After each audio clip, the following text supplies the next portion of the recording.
Welcome back, students.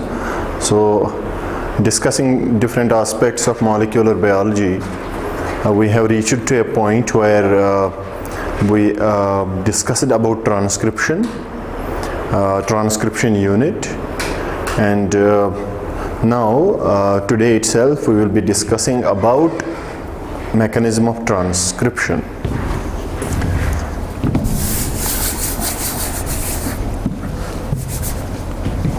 So the topic of talk for today is mechanism of transcription. Now we discussed about transcription in the previous lecture, and I told you that transcription is the formation of RNA from DNA. Great. Then I discussed about transcription unit, where I told you that a transcription unit consists of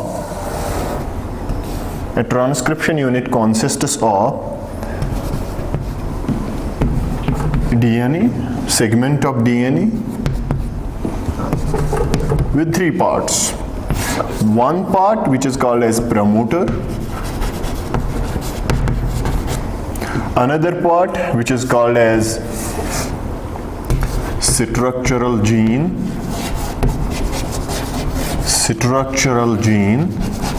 and another part which is known as terminator. So up to this point things are clear. Okay, now what happens when we discuss mechanism of transcription? We discuss it in three steps. One step that is called as initiation.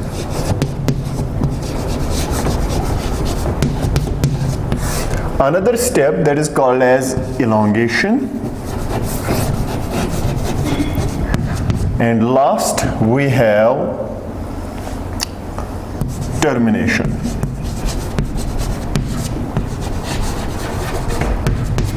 So how many stages are there in transcription? Three: initiation, elongation, and termination. Let us discuss them one by one. Number one, we have initiation. अब initiation discuss करने से पहले you know which is the most important enzyme for transcription? Yes, RNA polymerase. RNA polymerase is involved in synthesis of new RNA strand. ठीक है? So जो नई RNA strand बनती है वो किसकी वजह से बनती है? RNA polymerase की वजह से. RNA polymerase. Great.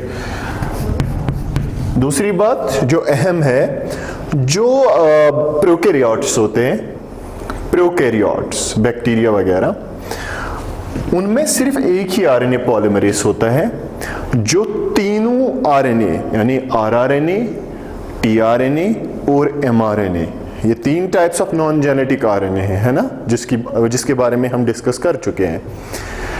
क्या क्या? एक तो rRNA, ribosomal RNA, transfer RNA, tRNA, isn't it? And then we have messenger RNA, mRNA. इन तीनों को ट्रांसक्राइब करने के लिए we have a single RNA polymerase in prokaryotes. So in prokaryotes,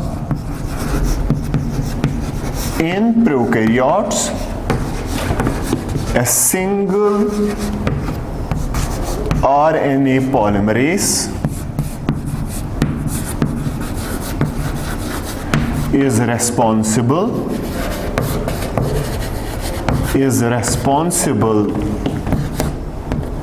for transcription of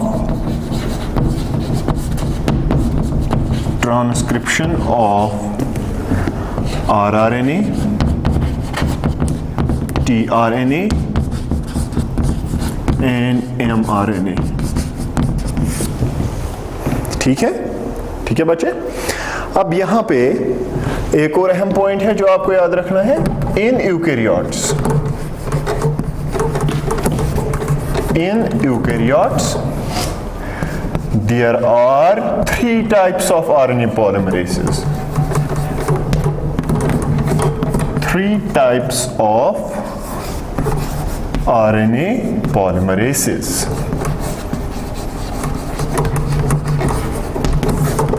ठीक है, क्या क्या है? एक है RNA pol 1, then RNA pol 2, then we have RNA pol 3। So how many types of polymerases are there in eukaryotes? 3 types। हर कोई RNA polymerase जो है वो अलग अलग RNA का ट्रांसक्रिप्शन करते हैं। जैसे RNA polymerase फर्स्ट है, it transcribes rRNA। It transcribes what? Polymerase second transcribes mRNA, while as polymerase third transcribes tRNA। ठीक है, सो अलग अलग RNA के लिए we have a separate polymerase in eukaryotes। Get my point? देखिए, ये 3' to 5' एंड DNA का है ना, और ये इसकी कॉम्प्लीमेंट्री स्ट्रैंड है 5' to 3' एंड। आपको याद है कौन सी single strand acts as template during transcription, है ना। अब ये वाली स्ट्रैंड जो है it acts as template strand. एक और नाम बताया था इसका, what is that? Antisense strand, या तो हम इसको क्या बोलेंगे? This is also known as non coding strand. Non coding strand. जबकि ये वाली स्ट्रैंड जो है, ठीक है ना, ये वाली strand this is called what? Coding strand और सेंस स्ट्रैंड। ये दोनों किसकी स्ट्रैंड्स हैं? डीएनए की, है ना, ट्रांसक्रिप्शन यूनिट। यहां पे प्रमोटर है ना, दिस इज स्ट्रक्चरल जीन, और ये वाला जो है दिस इज टर्मिनेटर। सो ये एंटायर सेगमेंट जो डीएनए का है क्या? ये ट्रांसक्रिप्शन यूनिट, टीयू। ठीक है, अब मसला यहां पे क्या है? जो टेम्पलेट स्ट्रैंड होती है इट एक्ट्स एज, है ना, as template for the synthesis of RNA. वो आरएनए जो बनता है that will be identical in base sequence with coding strand. ठीक है ना। जैसे मैं क्या कहना चाहता हूं, आप यहां देखिए, I am giving you a sequence ATGC,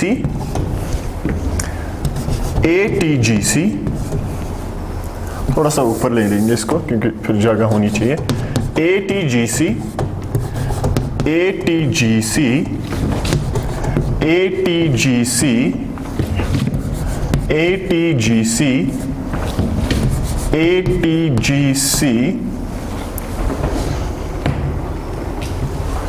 and then we have ATGC, 3' end and this is 5' end. You get my point? अब इसकी कॉम्प्लीमेंट्री स्ट्रैंड बना देते हैं डीएनए की, शाबाश। सो यहां पे क्या आएगा? T, यहां पे ACG, likewise TACG, TACG, TACG, TACG, TACG, 5' end और 3' end। ठीक है, अब जरा देखिए कौन सी स्ट्रैंड टेम्पलेट का काम करेगी, ये वाली है ना, तो इसी का ट्रांसक्रिप्शन होगा, इसी से क्या बनेगा, आरएनए बनेगी, है ना। जरा कौन सा आरएनए का सीक्वेंस क्या होगा, so during transcription what will happen, A के अगेंस्ट क्या आएगा, क्योंकि अब आरएनए की बात हो रही है तो थाइमीन आरएनए में नहीं है, थाइमीन की जगह आरएनए में क्या है, यूरेसिल, है ना। सो एडेनिन के साथ क्या बनेगा यहां पे, uracil, thymine adenine, guanine cytosine, cytosine guanine, adenine uracil, thymine adenine, guanine cytosine, cytosine guanine, adenine uracil, thymine adenine, guanine cytosine, cytosine yes guanine. Then we have uracil, adenine, cytosine, guanine. Then we have uracil, adenine, cytosine, guanine. So ये RNA है, क्या है ये, RNA। अगर आप देखोगे ना, इस RNA की जो बेस सीक्वेंस है वो बिल्कुल कोडिंग स्ट्रैंड की तरह है, एक्सेप्ट यूरेसिल। यहां तो थाइमीन है ना डीएनए में, यहां उसकी जगह क्या है, यूरेसिल। अदरवाइज इसकी बेस सीक्वेंस बिल्कुल किसकी तरह है, कोडिंग स्ट्रैंड की तरह। Get my point, great. So ये एक अहम चीज है जो आपको याद होनी चाहिए।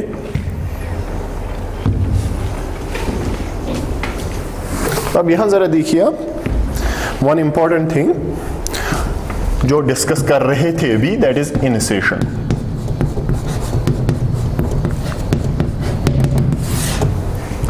That is what, initiation.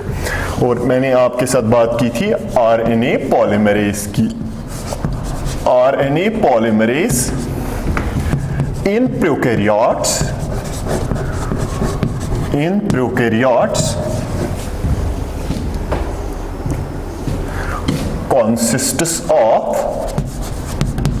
consists of 6 subunits, or I mean to say 6 polypeptides।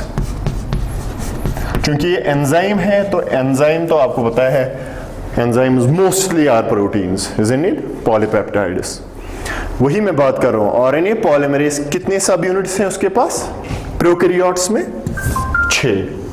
क्या, 2 alpha, beta, beta dash and sigma.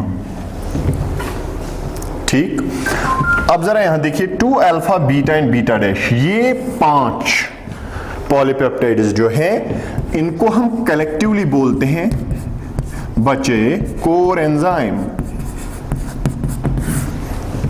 क्या बोलते हैं, कोर एंजाइम।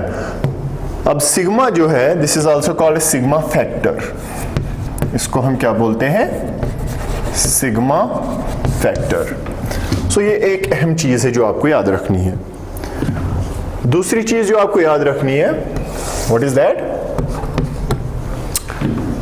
जो सिग्मा फैक्टर है, सिग्मा फैक्टर इसका क्या काम है, आपको पता है ट्रांसक्रिप्शन यूनिट में प्रमोटर होता है, स्ट्रक्चरल जीन है, and then we have what, terminator. अब जो प्रमोटर है, प्रमोटर सीक्वेंस को रिकॉग्नाइज करने के लिए we have sigma factor. So sigma factor किसके साथ अटैच हो जाता है, प्रमोटर के साथ। मेरी बात समझ आ रही है। So sigma factor gets attached to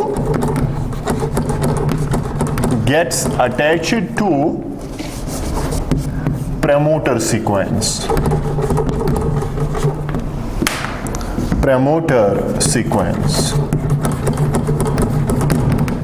ठीक है, ग्रेट।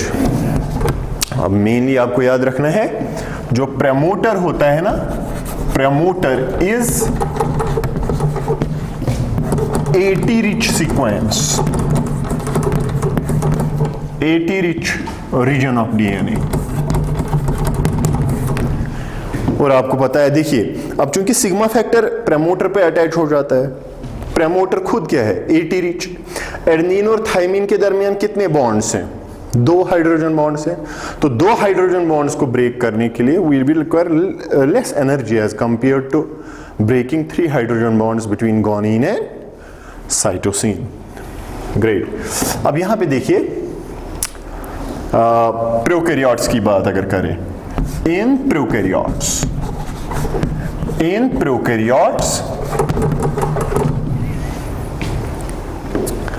अब जरा यहां में बनाओ, ठीक है ना, ये 3 प्राइम टू 5 प्राइम एंड है डीएनए का, है ना, ये 5 prime end to 3 prime end है डीएनए का, ये प्रमोटर है, ये स्टार्ट साइट है जहां से ट्रांसक्रिप्शन एक्चुअल होगा, और यहां पे टर्मिनेटर सीक्वेंस है,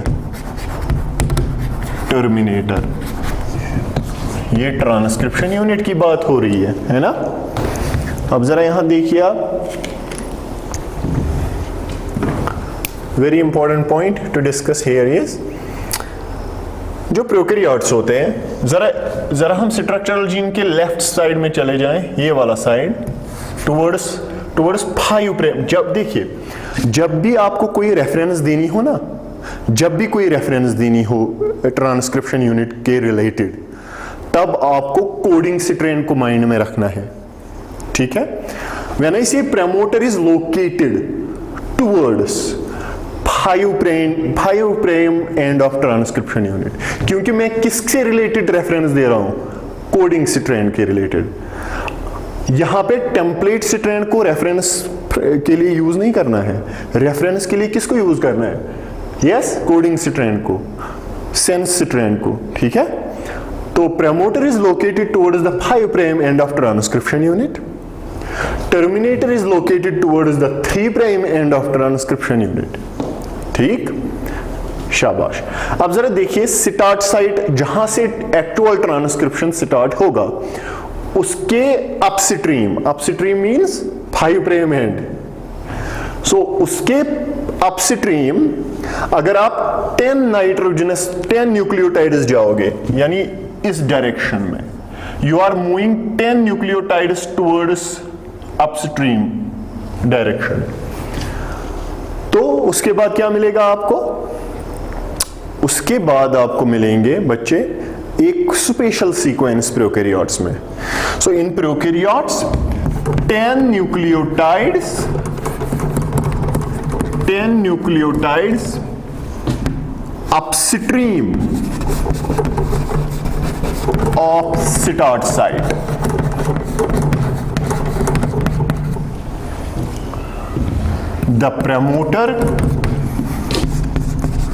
the promoter consists of 6 nucleotides,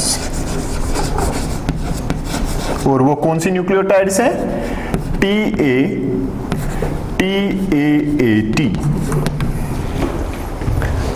ये जो सीक्वेंस है ना बच्चे, ये हर किसी प्रोकैरियोट में आपको मिलेगी, हर किसी, इसीलिए हम इसको बोलते हैं ना कंजर्व्ड सीक्वेंस। क्या बोलते हैं, कंजर्व्ड सीक्वेंस, और we call it consensus sequence. Why it is called consensus sequence?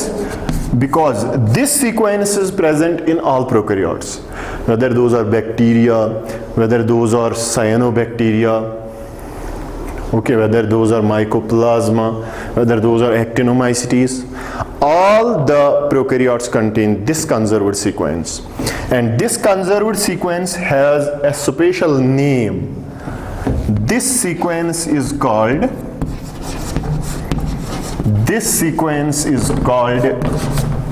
बच्चे, इस सीक्वेंस को हम स्पेशल नाम देते हैं प्रिब्नोबॉक्स।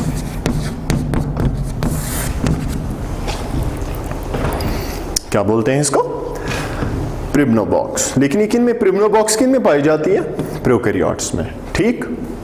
ये एक और अहम चीज है जो आपको इन सेशन में याद रखना है। इसी सीक्वेंस को कौन रिकॉग्नाइज करता है, प्रिब्नोबॉक्स को रिकॉग्नाइज करता है कौन, शाबाश, सिग्मा फैक्टर। अब जरा यहां देखिए आप, अगर यूकेरियोट्स की बात करेंगे ना आप, इन eukaryotes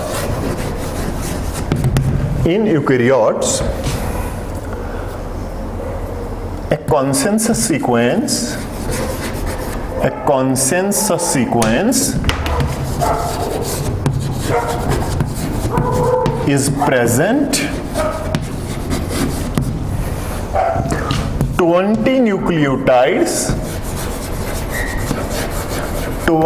nucleotides upstream of start site. Start site जो है, जो ट्रांसक्रिप्शन यूनिट में हमने स्टार्ट साइट बना, उससे आप अपस्ट्रीम अगर जाओगे, अपस्ट्रीम कितनी न्यूक्लियोटाइड्स? 20। वहां पे आपको एक कॉन्सेंसस सीक्वेंस मिलेगी। That sequence is known as शाबाश, क्या बोलते हैं उसको? टाटा बॉक्स, या हम उसको बोलते हैं हॉजनेस बॉक्स। और ये कौन सी सीक्वेंस है? This sequence consists of 7 nitrogenous bases TA, TAT, AT. So this consensus sequence occurs in all the eukaryotes. हर किसी यूकेरियोट के प्रमोटर में आपको कौन सी सीक्वेंस मिलेगी? टाटा बॉक्स मिलेगा। मेरी बात समझ आ रही है? और हर किसी प्रोकैरियोट के प्रमोटर में आपको क्या मिलेगा? प्रिमनो बॉक्स, क्योंकि ये कंजर्व्ड सीक्वेंसेस हैं, कॉन्सेंसस सीक्वेंसेस हैं, so they are of universal occurrence. ठीक है, शाबाश। अब देखिए, सिग्मा फैक्टर का काम क्या है? इट रिकॉग्नाइजेस प्रमोटर, वो चाहे यूकेरियोट हो या प्रोकैरियोट हो। ठीक है ना? Sigma factor recognises what? The promoter. अब देखिए यहां पे मसला क्या है? मसला है, once sigma factor recognises the promoter, वो क्या काम करता है? जो बॉन्ड होता है ना between thymine on one strand and adenine on other, so on and so forth. अब ये एक स्ट्रैंड है, वहां पे आपकी सीक्वेंस है TATAAT, जो इसकी कोडिंग स्ट्रैंड होगी, जो कोडिंग स्ट्रैंड होगी, वहां पे आपको क्या मिलेगा? AT, yes, AT, sorry, ATATTA, ठीक है ना? अब थाइमीन और एडेनिन के दरमियान कितने हाइड्रोजन बॉन्ड्स हैं? 2, ठीक है ना? उनको ब्रेक करना है, वो कौन करेगा? Sigma factor. तो मकसद क्या है आपका? मकसद है, सपोज ये ट्रांसक्रिप्शन यूनिट है, ये प्रमोटर है, प्रमोटर पे आपको चाहिए सिंगल स्ट्रैंडेड डीएनए, है ना? तभी तो आरएनए बन सकता है जब डीएनए सिंगल स्ट्रैंडेड हो जाएगा, जैसे हमने रेप्लिकेशन में देखा था। प्राइमरी चीज क्या थी? अनवाइंडिंग ऑफ डीएनए, है ना? तो वैसे ही यहां पे डीएनए अनवाइंड होगा by breaking hydrogen bonds between base pairs, है ना? अब जब यहां पे प्रमोटर पे हाइड्रोजन बॉन्ड्स ब्रेक हो गए, this results in the formation of single stranded DNA, ठीक है ना? अब यहां जरा देखिए, ये जो स्ट्रक्चर यहां पे बन गया, सिंगल स्ट्रैंडेड डीएनए का structure, this structure is called transcription bubble. Transcription bubble, ठीक है? सो यहां पे मैं लिखूंगा, देखिए क्या है, binding of sigma factor creates single stranded structure called transcription bubble। क्या बोलते हैं उसको? Transcription bubble. ठीक, अब यहां पे जरा देखिए आप, once transcription bubble is formed, ये देखिए ये ट्रांसक्रिप्शन बबल बन गया प्रमोटर पर। ये 3 प्राइम टू 5 प्राइम स्ट्रैंड है, ये 5 प्राइम टू 3 प्राइम स्ट्रैंड है, ठीक है ना। सो यहां क्या बनेगा? अब जो कोर एंजाइम है alpha alpha, beta beta dash और ओमेगा, ठीक है ना, वो जो है मैंने आपको बताया था ना, आरएनए पॉलीमरेज की कितने सब यूनिट्स हैं, कितने पॉलीपेप्टाइड्स हैं? 6। एक तो है अल्फा की 2 polypeptides, then there is beta beta dash, कितने हो गए? 4। Then there is omega also. So 4 5 और सिग्मा फैक्टर हो गए 6, ठीक है। शायद पहले मैंने ओमेगा नहीं बताया था, लेकिन आप याद रखेंगे कि ओमेगा भी होता है। सो कितने पॉलीपेप्टाइड्स टोटल? 6 हैं, ठीक है ना। Alpha 2, beta beta dash, omega and sigma. Sigma ने अपना काम कर दिया। अब रहा मसला इन 5 पॉलीपेप्टाइड्स का, जिनको हम क्या बोलते हैं? कोर एंजाइम, ठीक है ना। अब कोर एंजाइम क्या काम करेगा? It will result in the formation of RNA, ठीक है ना। अब आरएनए बनेगा, ये बराबर कहां से आरएनए बनाएगा? प्रमोटर से लेकर ये वाली साइट जो है, for example this is called start site, जहां से एक्चुअल ट्रांसक्रिप्शन, एक्चुअल आरएनए बनना स्टार्ट होगा, ठीक है।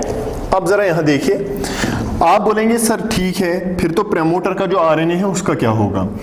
याद रखिएगा, प्रमोटर तक कोर एंजाइम जितने भी आरएनए बनाएगा वो शॉर्ट सेगमेंट्स होंगे आरएनए के, वो ज्यादा देर यहां नहीं रह पाते, ठीक है। सो RNA structure, RNA formed during promoters, on the promoter till start site, यहां तक जितने भी आरएनए सेगमेंट्स बनेंगे वो क्या हो जाएंगे? That is called as abortive initiation. What is that known as? So RNA fragments formed, RNA fragments formed on the promoter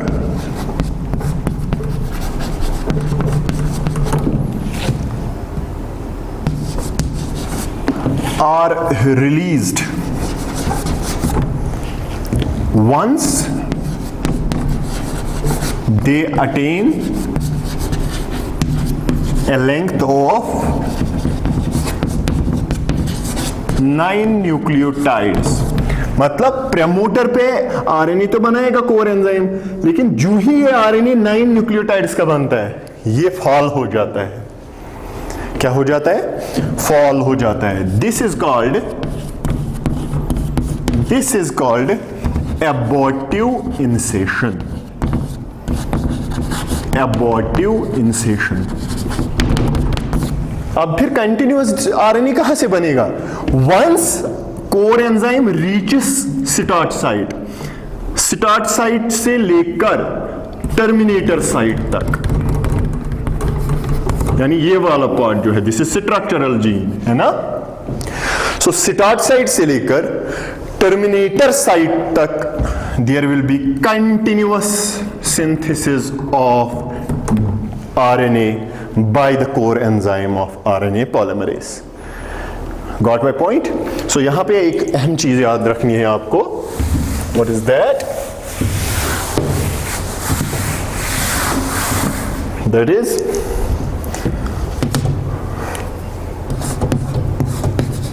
from start site. Start site is sometimes known as initiator site. Initiator site. So from start site or initiator site, RNA chain is synthesized in a continuous fashion. RNA chain is synthesized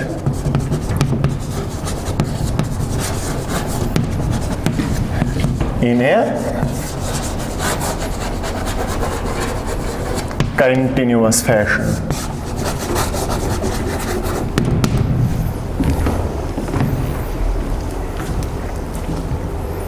So this phase is called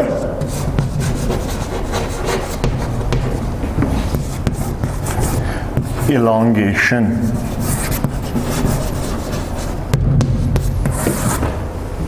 What is this phase now known as? Elongation. Great. So जब initiator site तक पहुंच जाता है क्या? Core enzyme initiator site से लेके फिर chain elongation होती है. प्रमोटर पर तो इनिशिएशन हो गई, एबॉर्टिव इनिशिएशन वहीं पे खत्म हो गई है ना. अब इनिशिएटर साइट से लेके टर्मिनेटर साइट तक क्या होगी? इलॉन्गेशन होगी चेन की, है ना. So what is that known as? Chain elongation. अब देखिए यहां पे तीसरा स्टेप है, that is called as termination. What is that known as? Termination. अब टर्मिनेशन में क्या होगा बच्चे?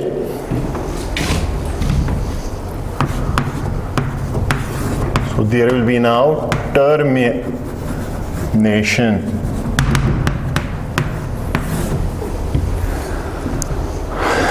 प्रोकैरियोट्स में जो टर्मिनेटर होता है, ट्रांसक्रिप्शन यूनिट का लास्ट स्ट्रक्चर जो है that is terminator. In prokaryotes, the terminator consists of spatial sequence which is recognized by a protein. That protein is called a Rho protein. So I can say here, in prokaryotes,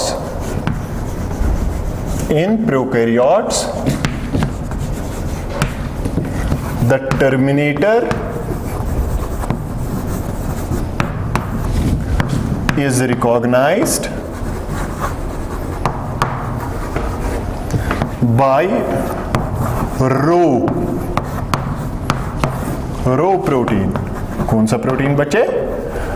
Rho protein. अब जब core enzyme आगे बढ़ते हैं ना, once it encounters the Rho protein, the core enzyme falls off from the transcription unit. और जब वो fall off हो जाता है, transcription is terminated. So core enzyme falls off the transcription unit once it encounters what? Rho protein.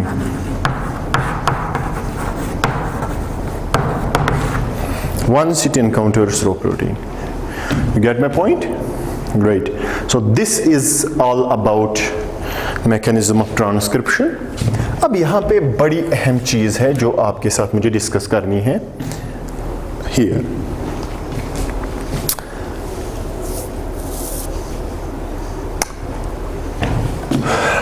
I want to discuss one important topic that is called as split gene.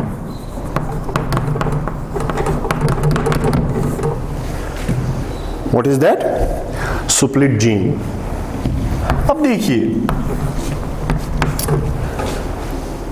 split gene का जो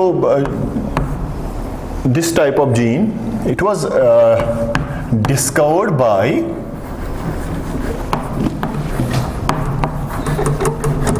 two scientists. One was known as Philip Sharp and another was known as Roberts. Philip Sharp and Roberts. Good.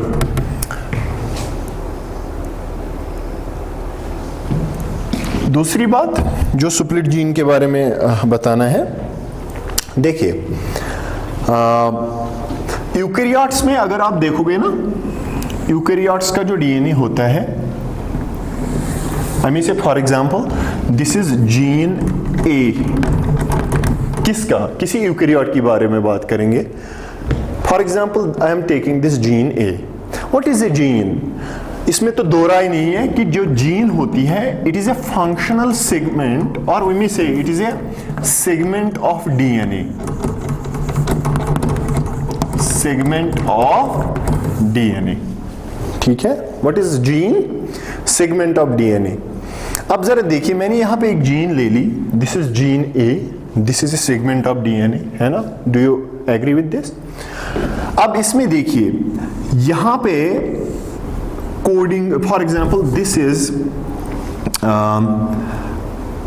Coding sequence, active sequence, ठीक है? So this sequence is called coding sequence, ठीक है?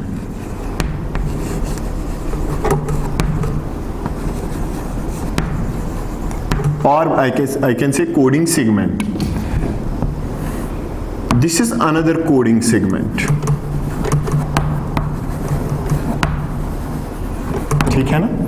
अब देखिए, दो coding segments के दरमियान आपको क्या मिलता है? Non coding segment.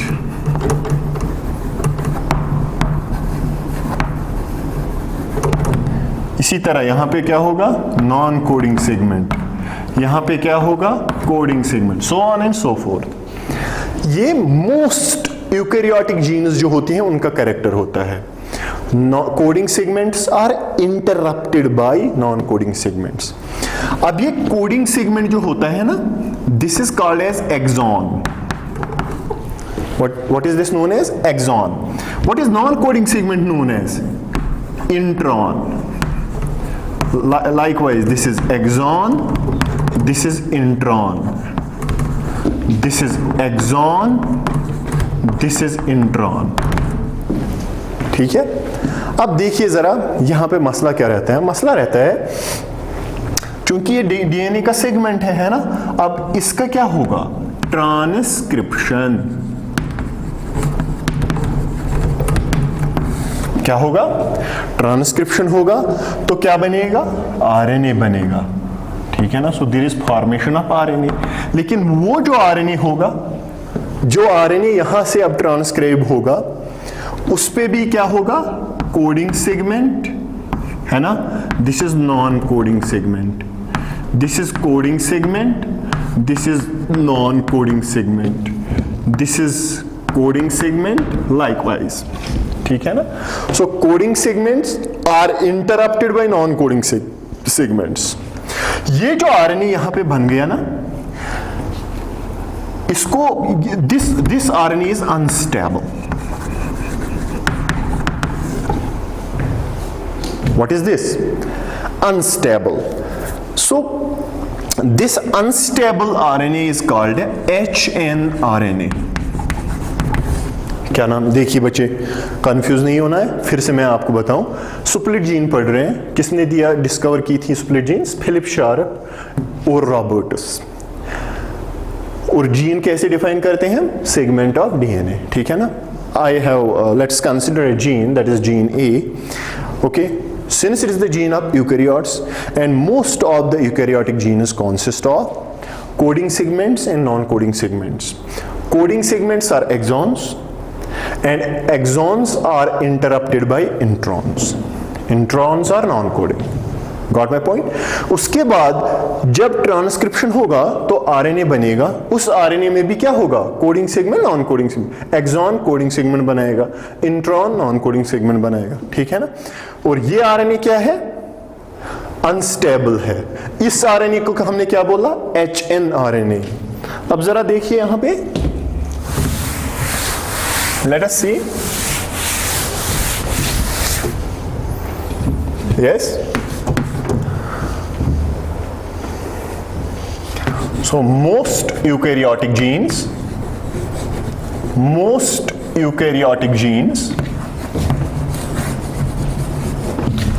consist of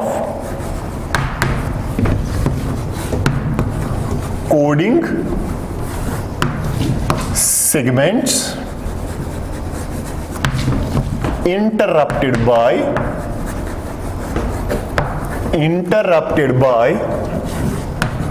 non-coding segments. Non-coding segments, यही बात हो रही थी, ठीक? Coding segments are known as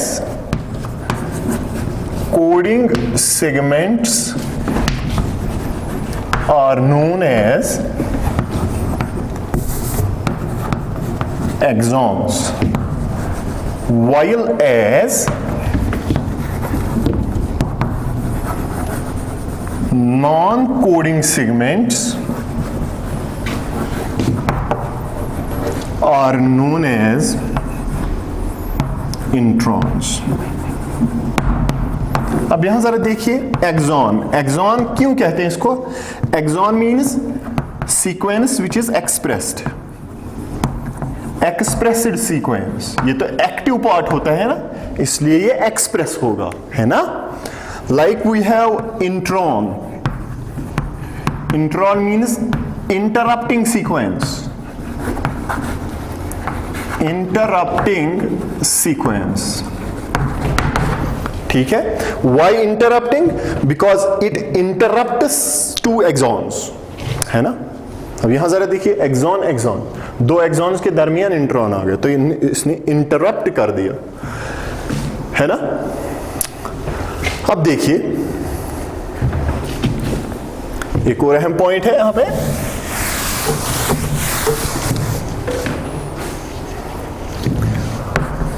RNA transcribed from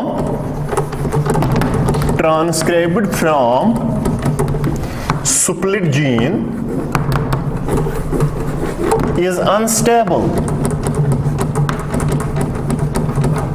है ना, unstable है, and is known as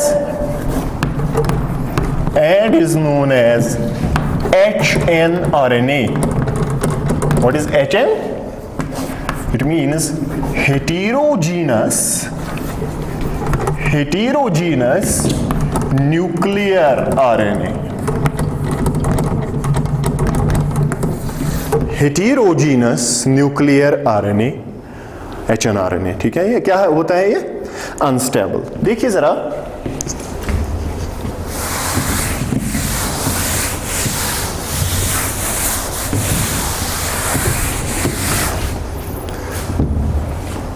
see, for example, I am making, this is hnRNA, this is coding sequence, this is non-coding sequence, this is coding sequence, this is non-coding sequence, this is coding sequence.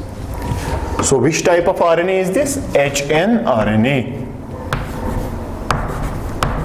अब देखिए इस hnRNA को क्या होगा, इसको stabilise करना है ना। उसके लिए क्या होगी? Capping and telling. What does that mean?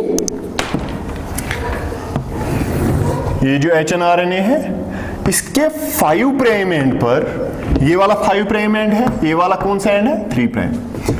इस वाले एंड पे there will be a cap like structure formed by, it is not actually a cap, it is actually a nitrogenous base. That nitrogenous base is methylated guanine. What is that? Guanine, which has undergone methylation. So we call it 7, position number 7 पे guanine को methyl group add होता है, that is why we call it 7mg, 7 methyl guanosine, ठीक है। ये कहां पे add होती है? ग्रेट 5 प्राइम एंड पे। So can we call it 5mg cap, ठीक है ना। और हमेशा याद रखना है, there is an enzyme that is called as guanyl transferase. This enzyme is responsible for capping. This enzyme is responsible for capping. What is capping? Addition of methyl guanosine on 5 prime end of hnRNA. अब रहा सवाल 3 prime and का। यहां पे क्या होगा? There is another enzyme that is called poly-A polymerase. What is that enzyme known as? Poly-A polymerase. This enzyme adds 200 to 300 adenylate residues on 3 prime end. This structure is called tail. And we call this process as tailing. So दो चीजें हो गई, capping 5 prime end पे और tailing 3 prime end पे। You get my point? So यहां पे हम बोल सकते हैं बच्चे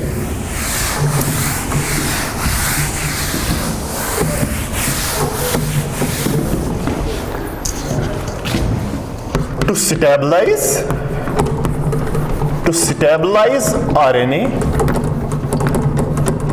stabilize RNA, addition of mg cap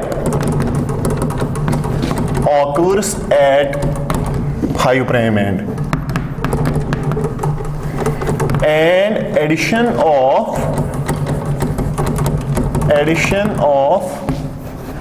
200 to 300 adenylate residues occurs on 3 prime end. Great. So what is this? This process is called as tailing. And when you add methyl guanosine cap on which end? 5 prime end. What is that known as? Capping. अब देखिए यहां पे मैंने आपको बताया जो capping होता है, ठीक है ना, addition of methyl guanosine cap at 5 prime end, this process is called capping, and it is carried out by which enzyme? It is carried out by guanyl transferase. It is carried out by, so capping is carried out by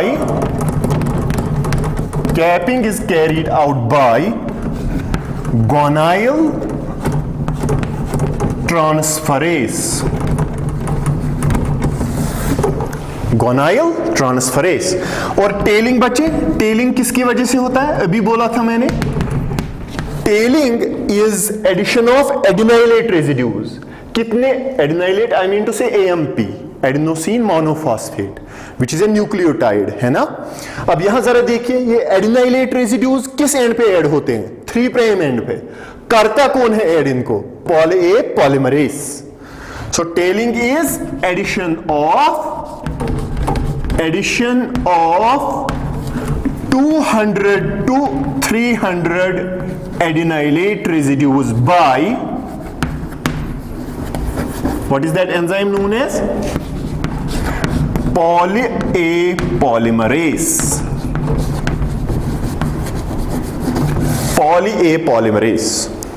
You get my point? अब देखिए यहां पे बच्चे, आपके पास कौन सा structure आ गया अब? So let me erase it now. यहां तक तो चीजें पानी की तरह साफ है ना। अब यहां देखिए आप, this structure which is now formed, it contains coding sequence, this is non-coding sequence, this is coding sequence, this is non-coding sequence, likewise so on and so forth. आगे जाएंगे, ठीक है। अब ये 5 प्राइम एंड है, ये कौन सा एंड है? 3 प्राइम एंड है। 5 प्राइम एंड पे क्या ऐड हो चुका है अब? mg कैप, ठीक है। और 3 प्राइम एंड पे क्या ऐड हो चुका है? पॉली ए टेल, ठीक है। अब देखिए जरा, अभी भी प्रॉब्लम है इसमें। प्रॉब्लम है क्या? स्टेबलाइज तो हो गया ये कैपिंग और टेलिंग की वजह से, लेकिन देखिए ये नॉन कोडिंग सीक्वेंसेस है ना, ये तो ट्रांसलेट नहीं होंगी, इनका ट्रांसलेशन नहीं होगा, है ना। ट्रांसलेशन किनका होगा? कोडिंग सीक्वेंसेस का, है ना। तो मसला क्या रहेगा? अब मसला नेक्स्ट क्या होता है कि ये नॉन कोडिंग सेगमेंट्स आपको निकालने पड़ते हैं ताकि कोडिंग सीक्वेंसेस आपस में जुड़ जाएं और एक एंटायर कंप्लीट प्रोटीन बन पाए। अदरवाइज होगा क्या? अगर नॉन कोडिंग सेगमेंट वही रह गए तो ये वाला सेगमेंट प्रोटीन बनाएगा, ये वाला सेगमेंट प्रोटीन बनाएगा, लेकिन those proteins will be non functional, they will be formed in citrates, है ना। इसलिए कंप्लीट प्रोटीन बनाने के लिए नॉन कोडिंग सेगमेंट्स को निकालने की जरूरत है। वो जरूरत पूरी करने के लिए we have another important process that is called splicing. What is that known as splicing. अब स्प्लाइसिंग किसकी वजह से होता है? What is the process of splicing now? How can we define it? The process of removal of non coding segments from RNA. ठीक है ना? So process of removal of non-coding segments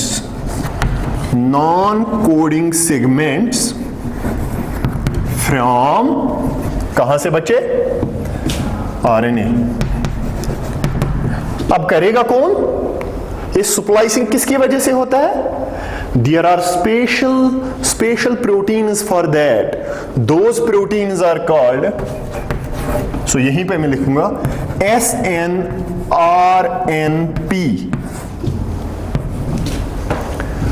और इनको प्रोनाउंस करने के लिए वी राइट इट सिनर्पस। इनको हम क्या बोलते हैं? सिनर्पस बोलते हैं। What is the full form of this?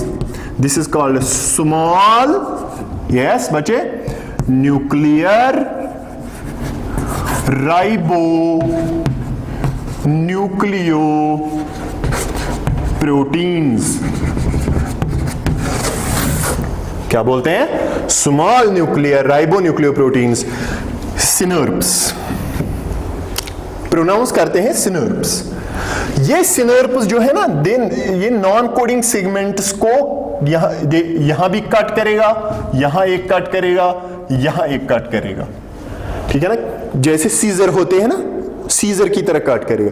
That is why जो सिनर्प्स होते हैं इनको हम sometimes they are called molecular scissors. Molecular scissors. ठीक बच्चे मेरे? अब देखिए यहां पे, अब आप बोलोगे सर ठीक है, अब अगर नॉन कोडिंग सेगमेंट को काट दिया तो कोडिंग सेगमेंट अब कैसे जुड़ेंगे आपस में?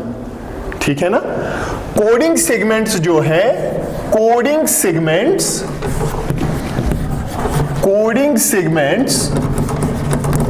are joined together कैसे? By there is enzyme for that is called as RNA ligase। क्या बोलते हैं उसको? RNA ligase। सो आपके पास जो फाइनल अब RNA है, ठीक है ना, it consists of only coding segment और coding sequence. There is cap, mg cap किस एंड पे? 5 प्राइम एंड पे, और 3 प्राइम एंड पे क्या मिलेगा? Poly A tail. This is called mature mRNA। What is this called? Mature mRNA। और हमेशा याद रखना है बच्चे, जब हम स्प्लिट जीन की बात करेंगे, तो स्प्लिट जीन क्या प्रोकैरियोट में होगा, यूकैरियोट में? यस, पहले ही बात की थी, इट ऑकर्स इन यूकैरियोट्स। ठीक है ना? So most of the genes, यहां आप दिमाग लगाएंगे थोड़ा सा, देखिए कहने की कोशिश कर रहा हूं मैं कि जो most of eukaryotic genes are split. और सुप्लिट तो अब आपको पता चल गया, there is coding segment that is called as exon, splitted और interrupted by non coding segment that is called as intron. ठीक है ना? अब देखिए जरा, एक्सेप्शन है, मतलब कुछ यूकैरियोटिक जीन्स, मोस्टली तो सुप्लिट होती हैं, ठीक है, लेकिन कुछ यूकैरियोटिक जीन्स नॉन सुप्लिट हैं। जैसे gene for histone proteins. Histone proteins जो जीन बनाती है ना, वो जीन नॉन सुप्लिट है। And gene for formation of interferon protein,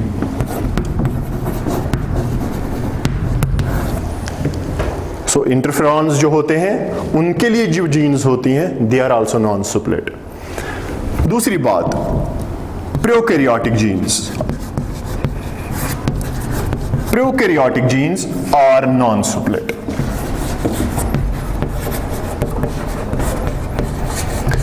जो प्रोकैरियोटिक जीन्स होते हैं वो क्या होते हैं बच्चे? Non split genes. एक और अहम बात जो यहां पे आपको याद रखनी है, what is that? That is about, देखिए यहां पे मसला क्या रहता है? मसला है कि सुप्लिट जीन जो है, सुप्लिट जीन हमेशा याद रखना है, remember once for all, it is a primitive character.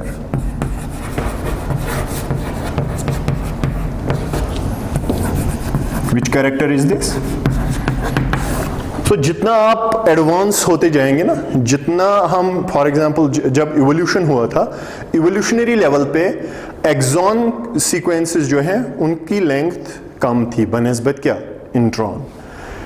So non-functional DNA content was more in primitive DNA, while as in modern when we talk about modern science or modern genetics, in modern genetics we say that mostly the DNA now is active and lesser part of DNA is inactive.